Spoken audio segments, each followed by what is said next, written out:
بین الاقوامی ادارے آکسفام کے مطابق دنیا کے 62 امیر ترین لوگوں کے پاس پوری دنیا کی 50% دولت جمع ہے۔ اس وقت دنیا میں سرمایہ دارانہ نظام غالب ہے جس کے اثرات ہر طرف دکھائی دیتے ہیں۔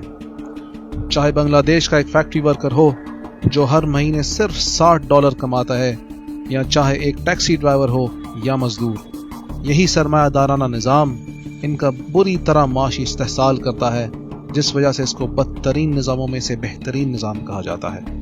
تو کیا ہم اس نظام کے جھوٹے دعووں پر یقین کریں؟ کیا ہم واقعی اس غیر منصفانہ دولت کی تقسیم پر خاموش رہیں جو اس نظام کے تحت دنیا کی 50% دولت 62 امیر ترین لوگوں کی جاگیر بنا دیتی ہے؟ یا ہمارے پاس ایسا کوئی متبادل نظام موجود ہے؟ اس ویڈیو میں ہم اس متبادل نظام پر روشنی ڈالیں گے جو اسلام ہمیں دیتا ہے۔ کئی صدیوں سے اسلامی تہذیب نے سائنس اور طبیعیات کے شعبوں میں خاصی ترقی کی ہے۔ یہ اسلام کا اقتصادی نظام ہی تھا جس کے تحت مسلمانوں نے ترقی کی منزلیں طے کی۔ آئیں یہ سمجھتے ہیں کہ سرمایہ دارانہ نظام اور اسلام کے اقتصادی نظام میں کیا فرق ہے۔ یہ موضوع چونکہ کافی طویل ہے، اس لیے تفصیلات کو اس مختصر ویڈیو میں نہیں بیان کیا جا سکتا، البتہ تفصیلات جاننے کے لیے نیچے دیے گئے لنکس ملاحظہ کریں۔ سرمایہ دارانہ نظام میں معاشی مسئلے کو انسانوں کی لامحدود خواہشات اور محدود وسائل کے مسئلے کے طور پہ پیش کیا جاتا ہے، جس کا مطلب ہے کہ ہر شخص چاہتا ہے کہ اس کے پاس پیسہ، گاڑیاں، بڑا گھر اور نئی ٹیکنالوجی ہو جس کو پانے کے لیے وہ ہر وقت محنت کرتا رہتا ہے۔ لہٰذا سرمایہ دارانہ نظام اس مسئلے کا حل بھی اسی طرح دیتا ہے کہ انسانوں کی خواہشات کو پورا کرنے کے لیے جتنا ہو سکے تمام اشیاء کی پیداوار کو بڑھایا جائے۔ یہی وجہ ہے کہ ماہرین GDP یعنی قومی پیداوار کی پیمائش اور اس کے متعلق تجزیے کرتے نظر آتے ہیں۔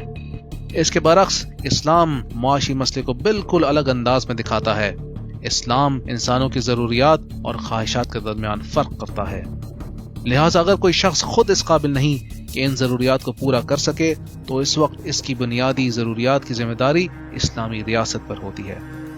ان بنیادی ضروریات میں کھانا، کپڑا، رہائش اور طبی امداد شامل ہیں۔ بنیادی ضروریات کے علاوہ انسانوں کی خواہشات عیش و آرام کے لیے ہوتی ہیں جن کی ذمہ داری اسلامی ریاست پر نہیں ہوتی۔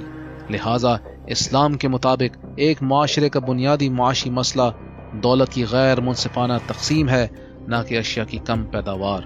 اسی لیے اسلامی اقتصادی نظام اور پالیسیوں کے ماہرین دولت کی منصفانہ تقسیم پر زور دیتے ہیں تاکہ ہر شخص کی بنیادی ضروریات پوری کی جا سکیں اور معاشرے کو مزید وسائل دیے جائیں تاکہ ہر شخص اپنے طرز زندگی کو مزید بہتر بنانے کے لیے آزاد ہو۔ سرمایہ دارانہ نظام نے دنیا کو قومیت کی بنیاد پر تقسیم کیا ہوا ہے، جس وجہ سے موجودہ قومی ریاستیں خوش سالی اور بڑھتی ہوئی غربت کو دور کرنے کے لیے دوسری ریاستوں کی مدد کرنے کو اپنی ذمہ داری نہیں سمجھتی۔ یہی قومی ریاستوں کا تصور منصفانہ دولت کی تقسیم کو روکتا ہے۔ اس کے برعکس اسلام نے مسلم امت کو ایک ریاست کا تصور دیا ہے، لہٰذا خلافت میں موجودہ قومی ریاستوں کی طرح سرحدیں نہیں ہوتی۔ ہر شخص کو اجازت ہوتی ہے کہ اسلامی خلافت میں جہاں چاہے سفر کرے اور جہاں چاہے رہائش پذیر ہو۔ یہی وجہ ہے کہ اگر اسلامی خلافت کا کوئی خطہ خوش سالی یا وسائل کی کمی کا شکار ہوتا ہے تو دوسرے علاقوں کے ہوتے ہوئے ان مسائل کو بآسانی دور کیا جا سکتا ہے۔ مثلاً خلیجی علاقوں سے حاصل ہونے والا تیل خلافت کے دوسرے کم وسائل والے علاقوں میں بآسانی منتقل کیا جا سکتا ہے تاکہ سب کی ضرورت پوری کی جا سکے۔ سرمایہ دارانہ ریاستوں میں مختلف قسم کے ٹیکس لگائے جاتے ہیں، جیسا کہ آمدنی پر ٹیکس، خرید و فروخت پر ٹیکس، روڈ ٹیکس، زمینوں اور عمارتوں پر ٹیکس وغیرہ۔ مثلاً ایک گھرانے کو 30% ٹیکس ادا کرنے کے بعد مشکل ہی سے بچت ہوتی ہے۔ اسلام میں اس طرح کے کسی ٹیکس کا کوئی تصور نہیں جو عوام پر بوجھ بنتا ہو۔ صاحب نصاب مسلمانوں پر صرف 2.5% زکوٰۃ عائد ہوتی ہے جو اپنی ضرورت سے زائد دولت پر دیتے ہیں۔ اسی طرح خلافت مختلف ذرائع سے بیت المال کے لیے پیسہ اکٹھا کرتی ہے جن میں عشر، جزیہ، خمس، خراج، مال غنیمت وغیرہ شامل ہیں۔ غیر مسلم سے جزیہ وصول کیا جاتا ہے جس کی شرح عموماً زکوٰۃ سے کم ہوتی ہے۔ ہم جانتے ہیں کہ موجودہ نظام میں صرف 1% لوگ بقیہ 99% لوگوں کے برابر دنیا کی دولت پر قابض ہیں۔ ذرا سوچیں کہ اگر اس دولت مند طبقے سے 2.5% زکوٰۃ یا جزیہ وصول کیا جائے تو کتنی آسانی سے دنیا کی غربت دور کی جا سکتی ہے۔ سرمایہ دارانہ نظام میں ہر طرح کے وسائل کی نجکاری کی اجازت ہے، چاہے وہ تیل اور گیس کے ذخائر ہوں یا توانائی پیدا کرنے کے وسائل۔ یہی وجہ ہے کہ ملٹی نیشنل کمپنیوں کے پاس تیل، گیس اور توانائی کے ذرائع کی ملکیت ہوتی ہے۔ اس طرح سرمایہ دارانہ نظام میں دریا کا پانی، جھیلیں، کنویں اور وسیع چراگاہوں وغیرہ کو بھی انفرادی ملکیت میں دیا جا سکتا ہے۔ ان بیش بہا وسائل کا ملٹی نیشنل کمپنیوں کے قبضے میں ہونا عوام پر سرمایہ دارانہ نظام کا گھیرا تنگ کر دیتا ہے۔ ایک طرف کمپنیاں تیل، بجلی اور گیس وغیرہ کو عوام کو انتہائی مہنگے داموں بیچ کر کئی گنا زیادہ منافع کماتی ہیں، تو دوسری طرف لوگوں پر ان وسائل کی فراہمی تنگ کر کے عوام کا بدترین استحصال کرتی ہیں۔ اسلام میں ان جیسے تمام تر وسائل کی نجکاری نہیں کی جا سکتی، چنانچہ تیل، بجلی اور گیس کے ذخائر عوام کی اجتماعی ملکیت میں ہوتے ہیں۔ لہذا خلافت کی ذمہ داری ہوتی ہے کہ ان تمام تر وسائل کو منظم طریقے سے عوام تک پہنچائے۔ اسلامی ریاست کا کام تیل، بجلی اور گیس وغیرہ کو معمولی قیمت پر عوام تک پہنچانا ہوتا ہے۔ ان کی فراہمی سے حاصل ہونے والا پیسہ بیت المال میں جمع ہوتا ہے، جسے اسلامی ریاست صرف عوامی فائدے کے اخراجات پر خرچ کرتی ہے۔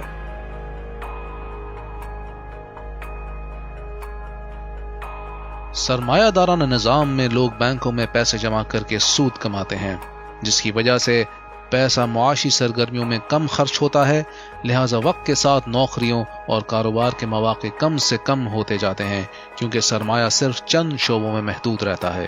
اس کے برعکس اسلام دولت کو جمع کرنے کی بجائے معاشی سرگرمیوں میں خرچ کرنے پر زور دیتا ہے، کیونکہ اسلام میں سود حرام ہے، لہٰذا لوگ پیسے کو جمع رکھنے کی بجائے منافع بخش کاروبار میں لگانے کو ترجیح دیتے ہیں، جس سے پیسہ گردش میں آتا ہے اور معیشت ترقی کرتی ہے۔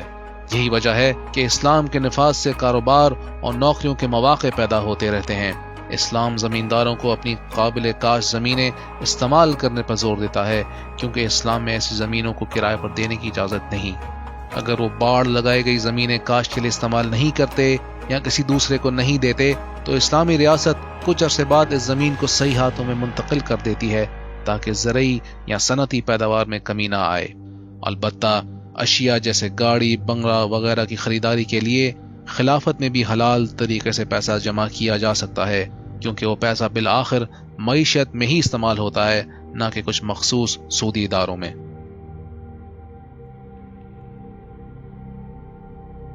سرمایہ دارانہ نظام میں لوگ سود پر قرضے لیتے ہیں تاکہ اپنا کاروبار شروع کر سکیں یا اپنی کمپنی میں سرمایہ ڈال سکیں۔ اس طرح کمپنی کو مزید پھیلانے کے لیے اس کے شیئر اسٹاک مارکیٹ میں فروخت کیے جاتے ہیں۔ جب کسی کمپنی کا دیوالیہ ہوتا ہے تو اس کے مالکان یعنی شیئر ہولڈرز اپنا سرمایہ کھو بیٹھتے ہیں، البتہ قرضے پورے کرنے کے لیے کمپنی کے اثاثوں کے علاوہ مالکان کی ذاتی دولت استعمال نہیں ہوتی۔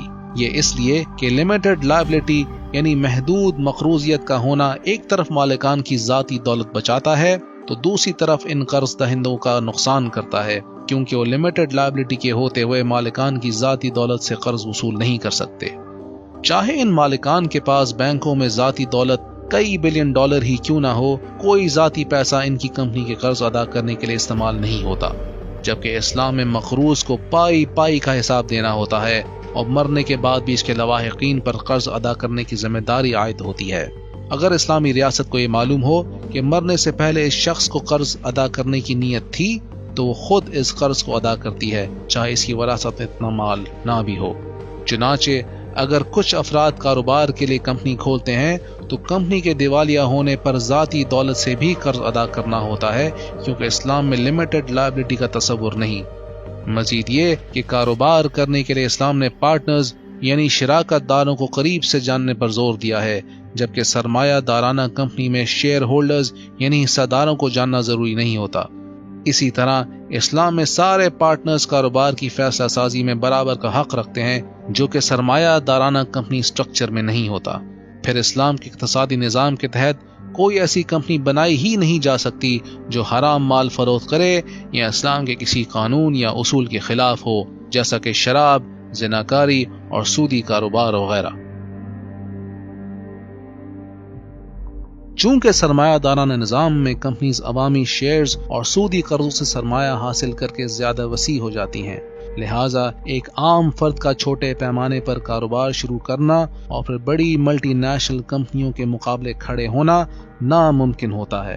بڑی سرمایہ دارانہ کمپنیز ان چھوٹی کمپنیز کو عموماً خرید لیتی ہیں تاکہ کاروبار میں مقابلے کو ختم کر سکیں اور اپنی اجارہ داری قائم کر سکیں۔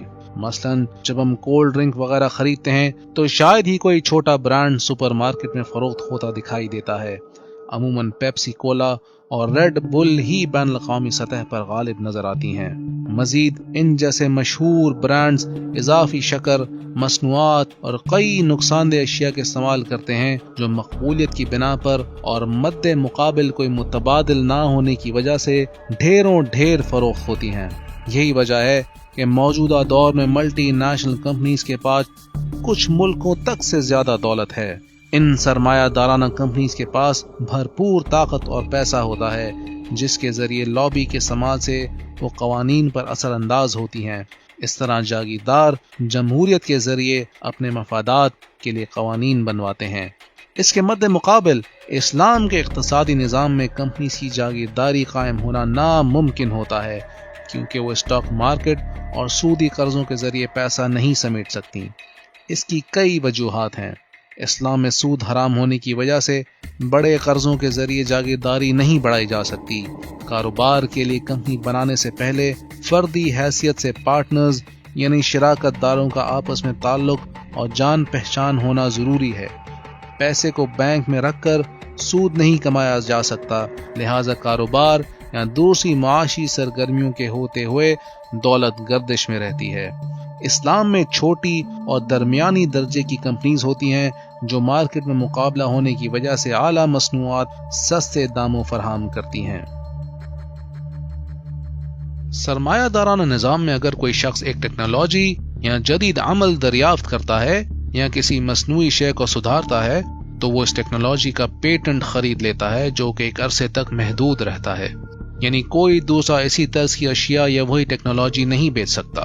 لہٰذا کمپنیز پیٹنٹ کے لیے بھاری رقم ادا کرتی ہیں جو بعد ازاں اشیاء یا ٹیکنالوجی کی پیداوار کی قیمت سے بھی کئی گنا زیادہ ہوتی ہے۔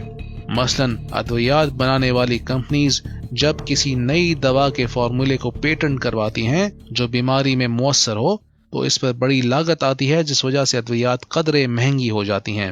اس کے برعکس اسلام میں خیالات اور ایجادات وغیرہ پر پیٹنٹ کروانے کی اجازت نہیں، لہٰذا ہر شخص کو اپنی ایجاد کردہ ٹیکنالوجی اور جدید فارمولے وغیرہ فروخت کرنے کی اجازت ہوتی ہے۔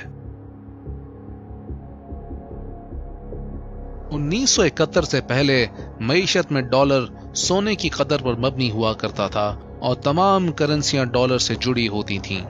1971 میں صدر نکسن نے یہ سلسلہ ختم کیا اور ڈالر کو بھی فیٹ کرنسی یعنی کاغذی نوٹ کی شکل دے دی جو سونے کی قدر پر مبنی نہیں ہوتی۔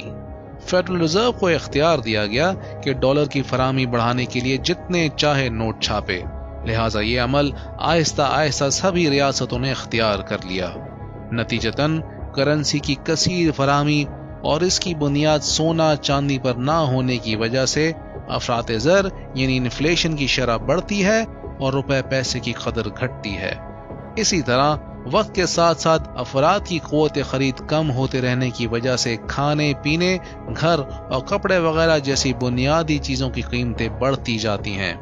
اس کے برخلاف اسلام میں سونا چاندی یا ان کی قدر پر مبنی کرنسیاں ہی قابل قبول ہوتی ہیں۔